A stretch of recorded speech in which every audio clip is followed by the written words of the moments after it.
Or I've tried to hire a friend back when I lived home in Denmark, because my friend circle is still in Denmark. yeah. So it's pretty difficult now that I left to find someone here.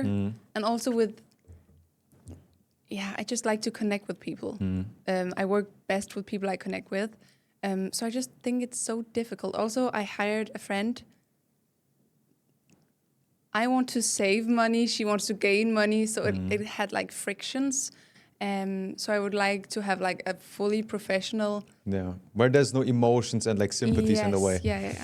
I get it. Yeah, I think it's a classic because like at some point you're like, well, I don't want to pay you more, but I would like to pay you more, but I kind of can't. And so it's a very weird dynamic.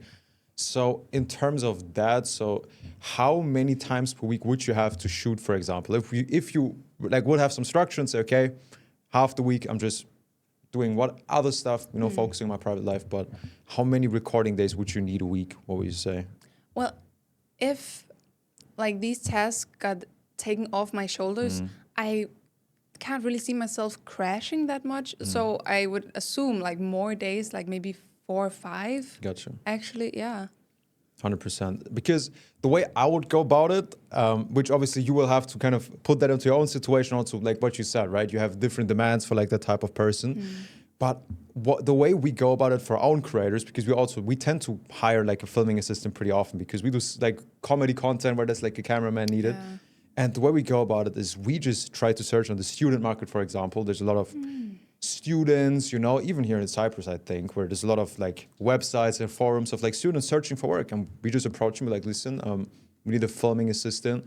I would try to formulate the tasks beforehand. So if okay, I'd need you to, let's say, 3, 4, 5 days a week, be at this exact location without leaking your address online, right? But at this location, set up the shooting, 30 minutes. Like you just need to know how to set up a lighting, which I can just tell you how. It's not that difficult, right? Transfer the files and then just be available for maybe travel in the future.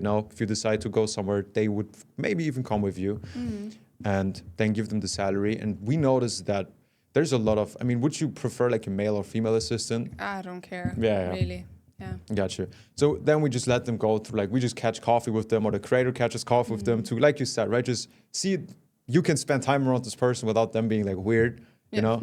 Yeah. And from then on, just let them get slowly into the process. And we try to outsource like the very time intensive tasks first. It's very hard to find someone that's like good at shooting content, transferring files, editing. It's like at some point it's very hard. Or we just try to find someone like what's the thing that takes the most for you that you would want this person to do at some point? The structure, like setting the whole structure, and also like what is popping right now, like the virality. Is that a word? Yeah. What do we need to prioritize, and what comes after that, and what have you done in Danish that could work in English, and then like implement that. So I think the whole structure base is like where my brain it doesn't really work that way. Yeah, I got it. So like the organizational side of things, where it's just, even though you're not working, you think about like, am I shooting tomorrow? Which location, which camera am I using? Okay. So I would probably go more into that and let them work their way up, let them, okay, here's access to my calendar. Like this is usually my schedule. Your job is, I want to do this content, just figure it out, and then obviously run them, maybe show them how you do it. So we make sure like they're not saying, oh, tomorrow 12-hour shooting day. And you're like, well, I kind of don't want to shoot for 12 hours, for example, and just let them know how your schedule is, maybe spend a bit of time around them. Because I think in a month or so after hiring them, it's going to change the entire content game. Like I can tell it from our creators. We also have that a lot, that they're like, they wake up and they're like, I get so many content lists, I don't know what to do. And I get